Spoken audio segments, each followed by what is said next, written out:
I gave you my heart. Nevas Mumba is right. Zambia-China police must be changed. Hello guys, this is Brandon and this is my channel. Please subscribe to my channel and ring the bell so that every time I post the video, you'll be notified. I'm not agreeing with what is going on in this country, where people are working under difficult conditions, because no one can talk about Chinese. Everybody who talk about Chinese will be forced to apologize. I heard Nevas Mumba was talking about the policy of this country and China. I concur him and I support him.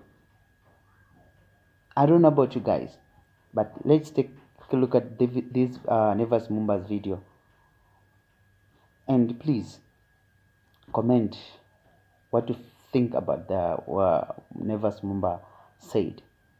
As for me, he's right. I would like to approach this subject from my background of 3 professions. First of all, I speak to the nation as a former vice president who has been in a place of understanding bilateral relations and how that must be translated into benefiting the people that you govern. I'll also speak as a former diplomat who represented the interests of Zambia to Canada and 7 Caribbean nations, and explain how bilateral and multilateral relations must be managed in order for the nation to protect itself from foreign abuse.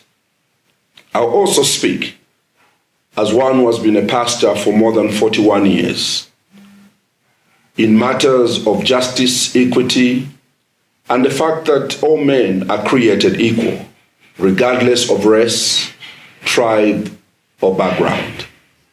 So I come to the nation with that background, and I believe that this gives me some level of authority to address the current challenge that faces our nation. I want to talk about China first.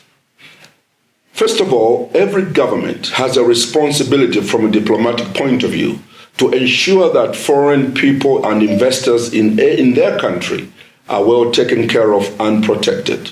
Security must be provided by the host government. It is required of all of us. All the foreign investors or foreigners working in our nation must be protected by the law, and that's a given. It's the same as when I served in Canada. I was protected by the Canadian law from any kind of threat that might be targeted towards me. It's a required and it's a normal standard. Having said that, I would like to go to our relationship with China. Our relationship and bilateral relationship with China goes back to the time and the day we got independent. We have been partners with China since independence.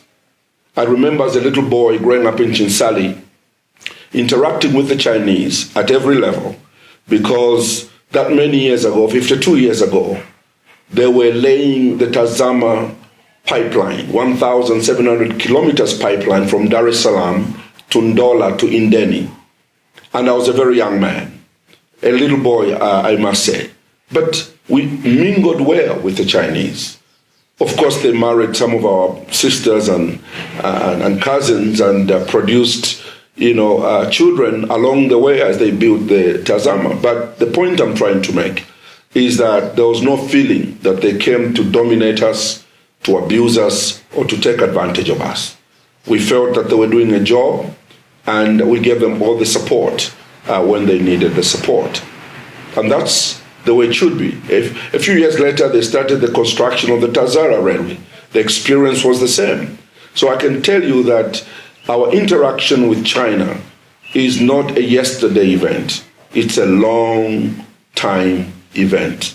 And therefore, it is for this reason that we must handle our current status in a professional manner, but also in a very decisive manner. To the extent that what a Zambian cannot do in China, a Chinese person must never even attempt to think of doing it in Zambia. That's what diplomacy is all about. It's called reciprocity. If China needs a visa from a Zambian to go to China, a Chinese will need a visa to come to Zambia. Reciprocity of diplomatic etiquette. That's what I'm talking about. Once that is compromised, you have a harmful bilateral relationship that must be changed, reviewed, and brought current to the norms of international relations. Now, as a diplomat, one word or one sentence we used to use dealing with relations between two countries was to the mutual benefit of our two peoples. Mutual benefit to our two peoples. In other words, the presence of China in Zambia must work to the mutual benefit of the two peoples, the Chinese people and the Zambian people. Zambians must be happy in the way they interact with the Chinese in their country. And Chinese must be happy in the manner they interact with Zambians in China. Reciprocity must never be compromised. It's the basis of diplomacy. And I speak like a diplomat. Now let me speak as a pastor. As a pastor, we ensure that fairness, justice for all is observed in the manner we handle each other. I'm not saying in any way that we should rise up against the Chinese in our country. Just like I'm saying the Chinese should never rise up against the black man in China. However, there are certain minimal expectations from us that those who come to work in our country must be just, must also understand the basis of the Word of God, that we are all created in the image of God, black, white, or yellow. We are all God's creation. And we must all understand, if we want to work in each other's countries, that we are one people under God and not one race is above the other. And if anybody believes that ethos, they are welcome to Zambia. If somewhere in the littlest thought of their minds, there's a feeling that Zambians, because they are black, they're inferior, that person must not even be allowed entry into our country. If he's already in the country and it is discovered, we must take immediate action to show that that kind of belief and attitude will not be condoned in our nation. So, as a former vice president, what did I learn? I learned that the responsibility of those who govern is to listen to the cries of those who are being governed. The interest of a president, vice president, or a cabinet minister for that matter is purely to interpret the desires, the aspirations of the people you govern. You can never be seen for 1 minute, as though you are protecting a foreigner more than you're protecting your own people. The moment that shifts, you no longer have your people, they are no longer looking to you for leadership, and they'll take the law in their own hands. In a little way, but not a good example, it happened not too long ago in South Africa. When the ordinary South African person felt that the foreigners were having a better deal and better protection from their country, we suffered xenophobia in South Africa, and the blame was placed on government, that it is important for government to portray in the real sense that their first love is their people. They are voted by their people, and they must sit down with their people and agree on how they are going to relate with other nations. And that is a given. The moment that is compromised, you have instability in the country, like we had in South Africa with xenophobia. We don't need it here, and we must not allow it. Zambia has never had that history.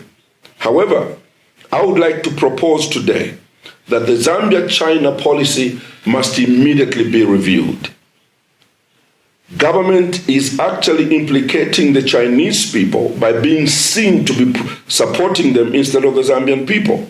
When Zambians are attacked in China like it happened not too long ago, the Zambian government was mute, except one minister was asked about what he felt about black people being mistreated and segregated against in China. It was all over social media. The answer, unfortunately, from one of those ministers, whose name I shall not mention, was that we don't have that information. As a matter of fact, my brothers are there, my children are there, they are not complaining that there's anything like that. Excuse me, this is not about your children. This is a truth that there is racism going on there, and here are the facts. Zambia should have raised its voice like Nigeria did. I felt so proud to be African when Nigeria confronted that and said, don't treat us like that and expect us to treat you well in our own continent. That is leadership. That is representing your people.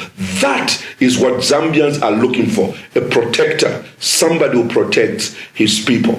So I think that Zambian government cannot be mute when the Zambian people are being abused. When a Chinese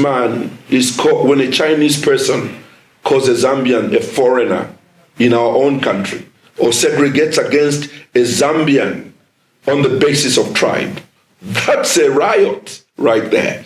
And I think that then we had the government being mute about that. That to me is totally unacceptable and going into the danger zone. And I'll come to my proposals at a later stage of what we need to do. But government was mute when that issue was talked about. When a Zambian, on the other hand, seems to mistreat a Chinese person, there is immediate action against the Zambian person. Zambians are watching all this. When a Chinese person ill-treats a Zambian, the government is mute. These are the things that are happening now, and that's how us as citizens are observing this.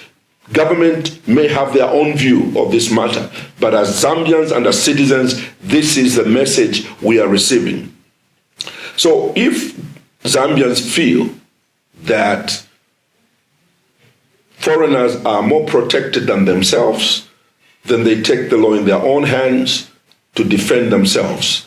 This attitude by our government, where they have painted a picture that China is untouchable regardless of what they do, they are placing the lives of Chinese people in danger by the policy of this government.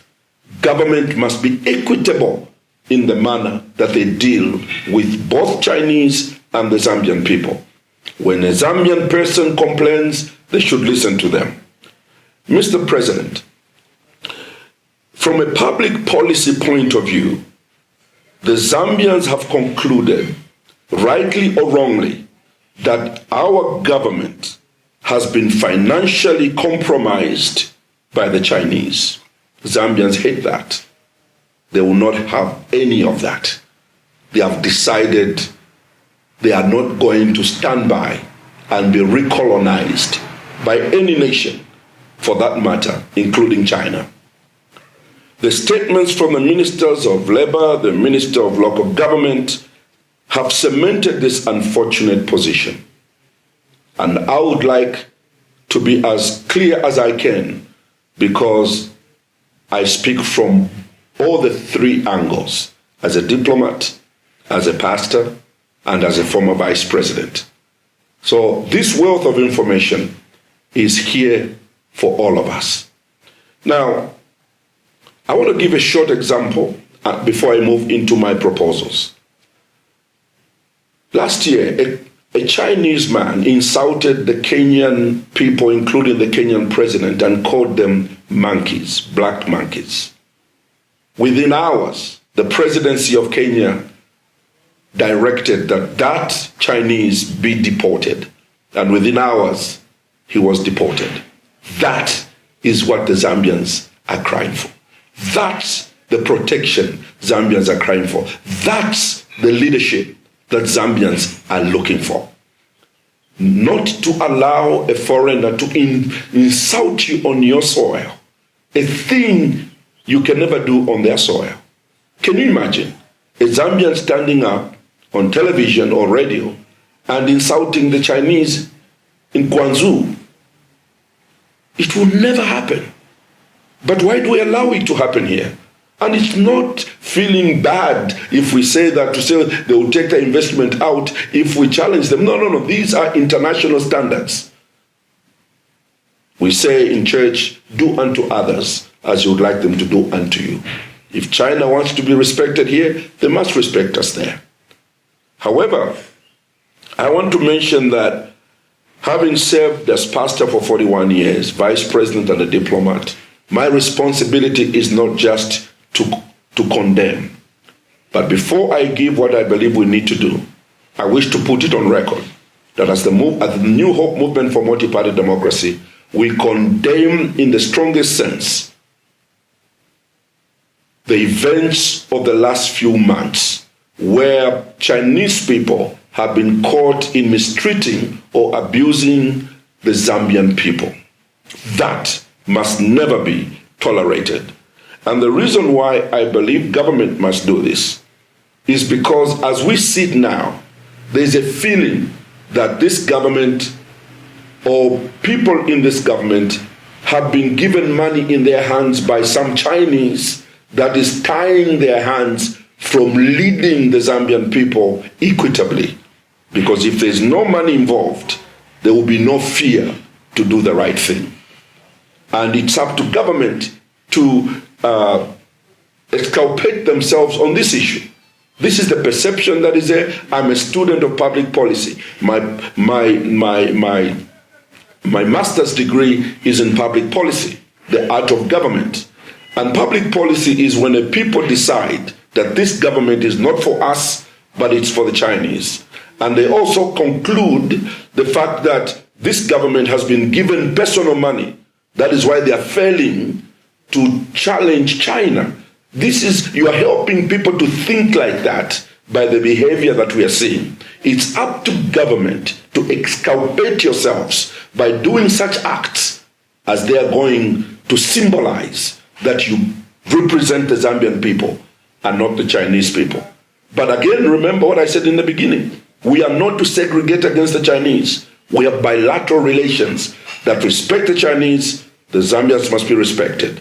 And the same thing in China. Zambians must be respected and the Chinese must be respected. That's what we call bilateral relations, which are healthy between the two nations. I want to propose the following. Number one, we propose that the government immediately deports the Chinese national who used racist remarks against the Zambian. Secondly, that the government interrogates in a public manner those Chinese accused of oppressing and abusing Zambians in places of work, and thereafter take decisive steps to protect Zambians from further abuse.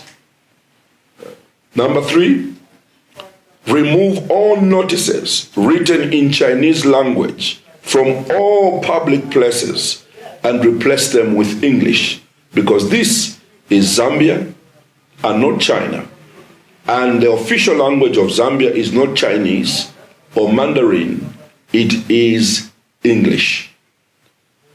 Number four, call for an emergency bilateral meeting with China through their embassy to discuss matters that could injure the future relations between our two peoples. We must demand for mutual respect and equitable reciprocity in this matter.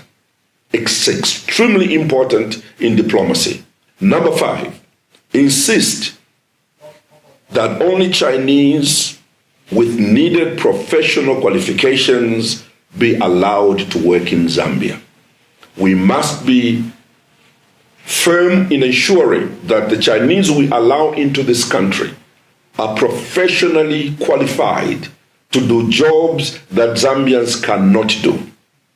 It is scary that today we have Chinese who have come to run barbershops. Excuse me, our people can do that. We have Chinese that are running shops across, just selling things at the market. We cannot allow that. We need professional Chinese. Maybe they are dealing in IT, or if it's a road construction, we don't need all of them. We just need those who will bring the expertise, and the Zambian people who build roads. We have built roads, we've built railroads, we have laid pipelines as we've been guided through the years. Our policy as a New Hope movement for multi-party democracy is to listen to the Zambian people, to respect their concerns, and make sure we serve them.